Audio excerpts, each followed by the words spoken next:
Gentlemen, welcome to the Manlihood Mancast. Today, we're going to talk about the myth of masculine and feminine energies. It's something I've heard about quite a bit, and we're going to break it down for you right after this on the Manlihood Mancast. You can be a man of courage, of honor, of integrity. You can be the father, the husband, the leader that your family and your community needs. This is the Manlihood Mancast. Here's your host, Josh Hatcher.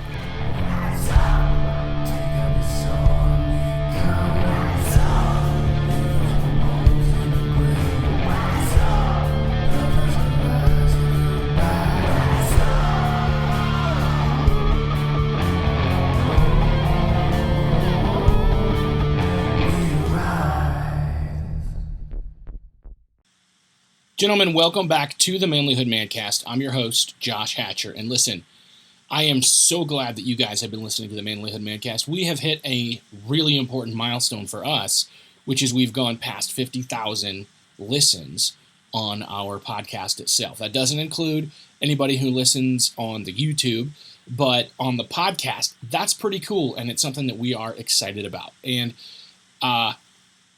I really am excited about the fact that we can do even more than that. I think that it's been really cool to see as we've gathered listeners like you who've said, I want to grow and level up as a man, and I want to learn and I want to grow, and what's happening at Manlihood is something that helps me do that. And I know that it helps me, Josh Hatcher, do that, and so it's exciting to be able to do this with you. I'm not a young spring chicken. I'm 43. Now, some of you are like, well, that sounds like a young spring chicken to me. And some of you are like, dude, you are so old. But what I know is that I am always trying to learn and grow and get better and improve.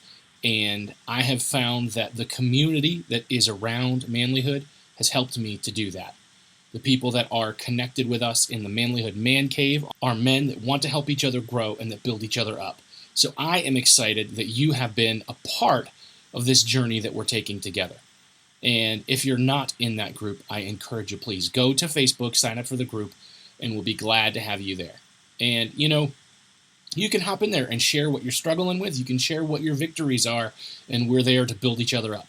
It's something awesome and something exciting to be a part of. Other things you need to be aware of, we have some pretty cool swag, like this shirt that I'm wearing right now, this Manlihood hoodie, along with quite a few other designs and colors and things like that you can get at our Manlihood store. So if you go to the Manlihood store and you click on the ad at the top that says apparel, you can get some of the clothing and items like mugs, things like that we've got available for you at an affordable price.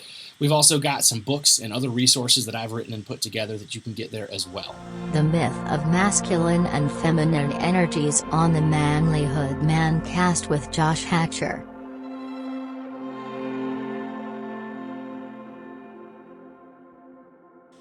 So let's get right into it. Today's episode is the myth of masculine and feminine energies. So I've been in a lot of online discussions. I've even been in some really great podcast interviews, which some of them have aired, some of them will be airing in the future, and you'll hear a little bit more about this, where people teach and talk about this idea of a masculine and feminine energy. And it kind of blows my mind a little bit because I think that words matter and the words that we use matter. And what happens when we define things this way is it creates this culture that just doesn't get it, that just doesn't work. So a lot of times people will talk about the masculine and feminine energy, and maybe they'll point to the yin and the yang symbol. I'm sure you're familiar with that, where you've got the black and the white, and inside of the black is a little bit of the white, and inside of the white is a little bit of the black. And they'll use this symbol to talk about the balance in life. Now, I do believe that life needs to be in balance, and I do believe that there might even be some things we can learn from the concept of the yin and the yang, right? But the problem with labeling things as masculine and feminine energies is that we completely misunderstand gender and how it works. First of all, masculine is those things and qualities that pertain to men. Feminine are those things and qualities that pertain to women. If you are masculine, you have all masculine qualities. Now, you may not always walk in those. You may struggle with identifying or understanding those. You may want to have feminine qualities. but that doesn't mean that you have femininity in you. I do not believe that. And what happens is we start to lump things together, like creativity or writing poetry, or we'll picture that versus craftiness or handiness or strength or the ability to lead an army, right?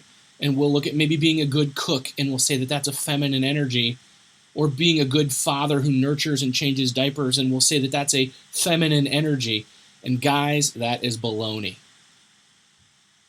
And in the same way, a woman, right? A woman who is strong and who can lead, or a woman who is powerful or brave, she's also feminine, 100%. We have to stop taking these qualities and making them specifically masculine or specifically feminine. Now, a man is going to nurture in a masculine way. He's not being feminine when he's a nurturer. He's nurturing in a feminine or in a masculine way. That's what a man does, right? So a man is going to be a good father. He's going to take care of his children. He's going to not be afraid to take care of them and do some of the things that maybe a woman might typically do, but he's going to do it in a way that a man does it. And a woman, maybe it's a single mom, and she's going to step up and she's going to try to be mom and dad to her kid. But guess what? She can only be mom because she's a woman. That is what she's been given. That is the gender she's been given. That's the energy that she has been given. Now, she may be tough and she may be a stern disciplinarian, or she may be brave and strong and bold and pull on the things that she sees in men to try to convey that to her son or her daughter. But what she is doing is she is doing those things in a feminine way. What we have done is we have culturally tried to explain away and pigeonhole activities or behaviors or character traits as a feminine energy or a masculine energy, and we say that only women can be nurturers. Only men can be warriors and brave and strong. And if a woman does it, then she's pulling from what is masculine inside of her, and that's why she's bold and brave and strong. Or if a man does it, he's pulling from his feminine energies, which is why he's tender and gentle. No, that's baloney. That is baloney. Stop making up stuff. Stop redefining things to fit your own cultural narrative. This is dangerous, guys. Now, I believe that yes, a man is bold and courageous. I also think women are bold and courageous. I think that a man does it in a masculine way and a woman does it in a feminine way. And it's important to not assume that a man who is more gentle or more tender is somehow more feminine. Now, there is a such thing as being effeminate, which is a man who acts and behaves intentionally like a woman, right? He intentionally changes his mannerisms, or maybe he's not even doing it intentionally. Maybe he's had no masculine role models to shape and model and show what it means to act like a man or talk like a man or walk like a man. And so he then is modeling what he is learning from women, and that would be effeminate. And generally, most men that are masculine don't appreciate that when they see it. I think it's important to not judge to the place where we're like, oh, well, he walks a little bit, frou-frou. All right, come on. That just happens sometimes, especially in the world that we're living, where we have a lack of masculinity, right? We have a lack of fathers teaching their sons how to be. We have a culture that tells us that it's good for the boy to become a girl. And so we have to be kind, at least in our approach to this. You don't want to just knock your son around until he learns how to walk like a man. That's not going to teach him how to be less effeminate. That's not how this works, and that's not what I'm saying. What I am saying is, when it comes to being masculine and to behaving like a man, it is not necessarily bootstraps and red flannel, lumberjack, bearded men. You know, I want you to picture two people in your mind. I want you to picture Mr. T, and I want you to picture Mr. Rogers. Two men, very different, right? Your picture of Mr. T, bold, burly, masculine, right? Very masculine, hyper masculine almost. You know, muscled up, tough, warrior-like. And your picture of Mr. Rogers is gentle, kind, loving, soft-spoken. But what happens is we focus on that difference. Neither of those two men were effeminate. Mr. Rogers isn't espousing feminine energy. No, Mr. Rogers is gentle. And that's also manly. Mr. T is tough. That's also manly. Both of them have more in common than they are different, though. Mr. is both their first names. I know, it's not really their first names. They both had a passion for children's television and educating children. They both loved their mama, right? They both prayed to Jesus and encouraged children to do good things. This was the things that they had in common.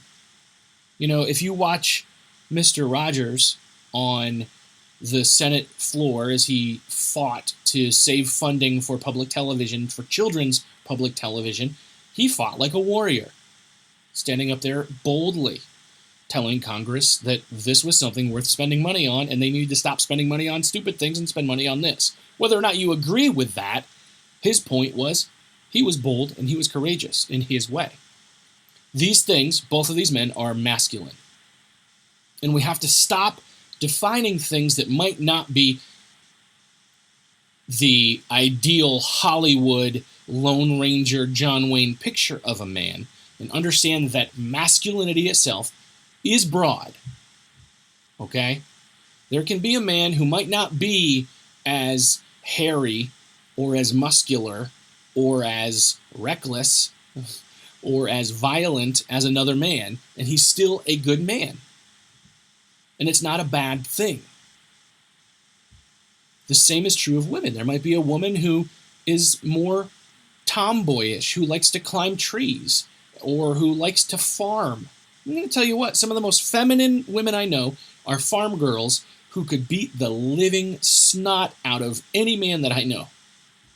They're tough. Those girls throw bales of hay, they ride horses, they dig ditches, they drive tractors, they shoot guns. Some of them chew snuff and they drink Budweiser. Farm girls are tough. And that doesn't make them less feminine, right? They're tough in a feminine way.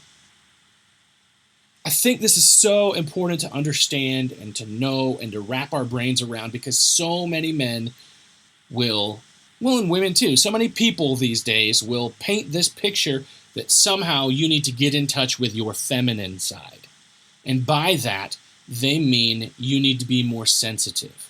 You need to be more loving. You need to be more caring. You may need to be more loving. You may need to be more caring, and you may need to be more sensitive to the people around you. That does not make you feminine. You do those things in a masculine way. I think it's important that we define our words carefully. We have this discussion a lot with the words toxic masculinity and the way that you put those two words together, and what you've done is you've erased the entire concept of masculinity in our culture and replaced it with the idea that all masculinity is toxic. Whether or not they meant that, that's what they ended up creating, right? And so the words that we use are important, and how we use them are important. So when we talk about this myth here of the masculine and the feminine energies, it's important to understand that as a man, you do not have a woman inside of you. You have no feminine side. You're a man. You're a male. You are masculine. And if you are a woman, you are female. You are a woman. you're feminine. This is important. This is not wrong. This is the way you were created. This is good. This should be celebrated and appreciated. And it does not mean that any particular behavior or attitude is necessarily against what it means to be a man. I do think there are things that men should and shouldn't do, and there are things women should and shouldn't do. I don't think men should wear dresses. I have never subscribed to GQ magazine, but I've started getting it in the mail. And I picked up this month's edition, and it's like the Men of the Year, and on the cover is Tom Holland. Great. Good for you, Tom Holland. And then you turn the page in there, and you see Lil Nas X, and he's wearing dresses on every page. And I'm like, okay, this is not what it means to be a Man of the Year. I don't think that should be the case. I don't think that's what we need. I don't think we need a rapper who dry humps Satan in a music video to be the Man of the Year, okay? I don't believe that.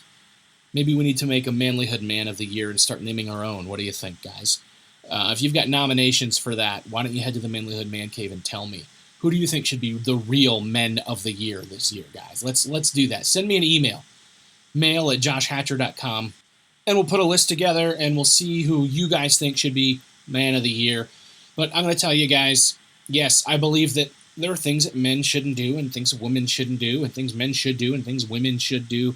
I believe these things, but I also know and understand that when it comes to your character, and it comes to your personality, and it comes to these things, there are things that are not necessarily masculine or feminine. They're just things that exist. And the way that you do them is expressed through your identity of your gender. We're living in a world where people don't want to identify with their gender. And that's probably because there's something broken. They've been told lies. They've been fed a bunch of baloney. And it's up to us to make sure that we teach our children that they are loved and they are important, even if they believe lies and baloney, that they matter to us. Our children are important. We don't kick them out just because they get this idea in their head that's wrong. But it's important that we teach them, especially when they're young, what it means to be a man, what it means to be a woman. We model it. We show it. Children learn their gender identity, what it means to be a man, what it means to be a woman. They learn this from their fathers. Is it any wonder that we're having a problem as a culture understanding these things? Yes, we both learn from our mothers as well, but that entire concept of who we are and where we fit in the world, we learn from our fathers. And we have a lot less fathers active in their children's lives today. So there's going to be a lot more people struggling to know and understand that. You can still learn it without a father in your life. I know many men who have. I know many women who have. But it's a lot harder. And there's a lot more people that are struggling to understand it because they don't have that good, solid example in their life. So I want you to think about the people in your life, whether they're your kids or the kids in your neighborhood or whoever, that you need to set an example for. Show them what it means to be a man. A man can cry. A man can kick butt. A man can write poetry, and a man can work hard and pay the bills. They're going to do it in a way that is masculine. It's not about masculine or feminine energies. That's a myth. I don't buy it, and you're never going to convince me otherwise. It's about us being unique to who we are, the way that we've been made, and the ways that we've been gifted, and operating in that understanding and within that framework. That makes a lot more sense to me than the idea that somebody crammed two people into one body, a male and a female, and you have both energies. That doesn't make any sense. It doesn't work. I don't buy it. Anyway, guys, that's what's on my heart. That's what's on my mind. I hope it gives you something to think about. If you're like, hey, I completely disagree with you, that's fine. Send me an email. I'm okay with that. Hop in the Manlihood Man Cave on Facebook and weigh in. Let's have a discussion. If you disagree with it, that's fine too. I'm totally open to discussion and disagreement. Whether you identify as a man, a woman, or something else, we can disagree and we can care about each other and still be kind. So let's talk about it. If you really want to talk about it, I'm open to that. Anyway, guys, I appreciate you listening in to this episode of the Manlihood Mancast. Please, if you like this episode, if it resonates with you, hop on to our iTunes page and leave us a 5-star review and leave us a comment there. Leave a review about why you appreciate the Manlihood Mancast and what you've got out of it. If you're watching on YouTube, please comment, like, subscribe to our channel. These things tell YouTube that what we're doing is valuable so that they see it and they recognize and know and share it with more people. And really, no matter where you're listening to the podcast, please take a minute and share this with somebody that you know could relate to it, that would understand it, that would connect with what we're doing here at Manlihood. I love you guys. I appreciate you and I care about you. And I'll see you next time. If you want to be a better man, check out our website, manlihood.com, for blogs, videos, and more from our Manlihood team. And you can also join our private Facebook group, Manlihood Man Cave, where you can meet up with a band of brothers who will challenge you and help you on your journey of manhood.